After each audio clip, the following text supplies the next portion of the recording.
Yo, what's up, everybody? It's your boy, Koi. It's my morning coffee time and I'm doing my laundry. How exciting! It's beautiful outside.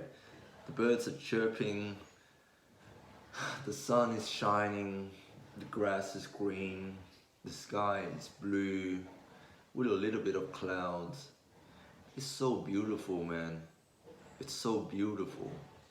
And I'm so grateful. I'm so grateful that you guys are here. I'm so grateful for my life. It's beautiful, man. It almost makes me cry. And I know I'm a very melancholic person and I feel happiness way too much and I feel sadness way too much. That's just who I am, and I have to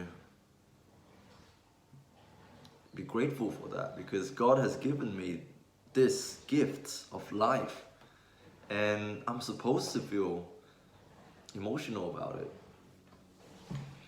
This is saying in the Bible, or maybe I've heard it during Mass or during Bible study, that we should all strive to become more like Jesus, the perfect example of a human being, but also a divine being.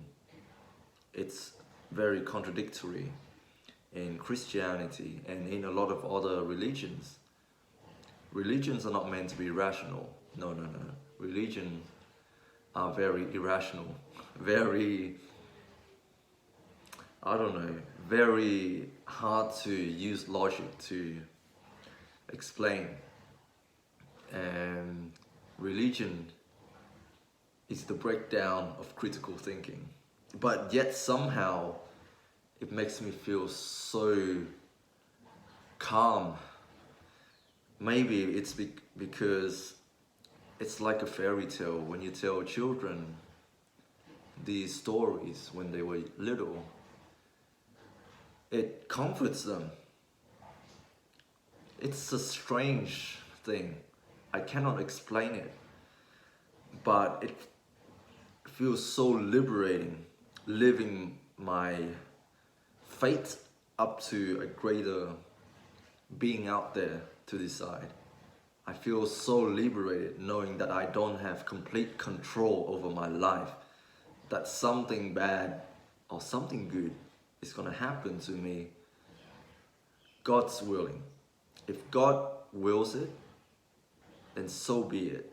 It's so liberating knowing that you don't have to do everything because you don't have complete control over your life, but a greater being out there, whether it be God, Allah, whoever, the universe has control over you. And some of you might be thinking, what a masochist I am for enjoying suffering, enjoying being inflicted pain upon. I don't know, I feel like I'm more happy when I don't have complete control over my life. Sounds very weird, right? So there's this saying that I heard that we should all strive to become more like Jesus, to give up a little bit of ourselves. We are not going to give up ourselves completely because that's impossible. No one can do that. No one can do that except Jesus. He gave himself up completely for the people around him. And in order for us to be the light in this world, to bring more good about in the world, we need to give up ourselves for other people. We need to do good deeds, and we need to stop living too much for ourselves. That's what brings us fulfillment, apparently. So, in order for us to be better, we need to be more like Jesus, right? And first I didn't really understand this, but the more I came to know God deeper, the more I realized how true this is. When I take less recognition from my good deeds, when I just do things because it is a nice thing to do and I don't need to receive praise for it, I feel such a deep sense of fulfillment. Of course, recognition is good, and it is the motivation behind us doing good things. We get recognition, people showing gratitude towards us. It's like my job. I became a nurse, well, initially not to help people, but because I guess nurses are quite respected in this country, and when we help people, people are generally very grateful towards us, and they say thank you, and they say that we are kind, we are very caring, we are helping them to go through a very traumatic, a very hard times in their life. And so it's more about us than them, because we feel good when we help people and they recognize that. And the reason for a lot of burnout, a lot of nurses and doctors leaving the healthcare industry is because they are not being recognized. They are not being praised for their good work. They're not being rewarded for their work. They're not being paid enough. They're being short-staffed. They don't get enough funding. And it's true, you need to have some sort of recognition in order to keep yourself motivated, to keep doing good things. But like anything in life, discipline trumps motivation. Think about it. When you go to the gym, what keeps you going to the gym in the long term? It's not motivation, but discipline. And the same thing here with religion and faith. You don't get motivated to keep believing in the same God and keep having faith. You have to have some sort of discipline. You have to give up a little bit of yourself. And I realized that in order for me to continue to do my job, to continue to give to the community, I need to be more like Jesus. I need to be less of myself, have less of an ego, and continue to help people just because I want to be more like Jesus. And I also can apply this to my music career as well. When I started out playing guitar, it was to impress people, to be flashy, to be at the center of the stage. Don't get me wrong, that is impressive. And if you're a guitarist and you're a shredder, continue to do that, because that's what you're called to do. You're given this gift to be a shredder, and continue to practice and get better. Don't get me wrong, but I felt compelled to step back and to let others shine. And if you know me, I used to be a guitarist, a very proficient. I was a shredder. I posted a lot of videos on Instagram, and I liked the attention that I was able to get from it. I did a lot of show-offy guitar solos, and I posted them on Instagram, and I got quite a following.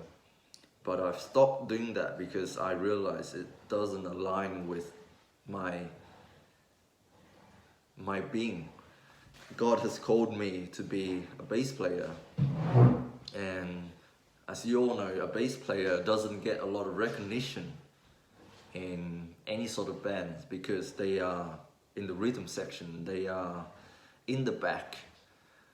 Most people wouldn't hear the bass because their ears are not usually trained to listen for the bass. Most people resonate more with the instruments that are within the register that is their voice. Our voice are very familiar to us, and so that's why when people listen to music, they are gravitated towards the vocals and the instruments that are within the register of the vocals, which are the melodic instruments such as guitar, piano, saxophone, stuff like that. But the bass, very closely related to the rhythm section. The bass is the bridge between melody and rhythm. So most people, they are either attracted to the melody such as the guitar or the rhythm, which are the drums. The bass is just in the middle. You will you might not notice the bass in the mix, but when the bass is taken out of the mix, you can very quickly hear that there's a difference. And God has called me to be a bass player because I need to humble myself. I need to be who the band needs. Without the bass, there is no life in the music. It feels very weak, and with the bass, suddenly our music becomes powerful. It has a mood. Believe it or not, the bass player sets the mood for a song. You can have the drummer going, but if the bass is playing, suddenly you have a rock song. But if the bass player is playing,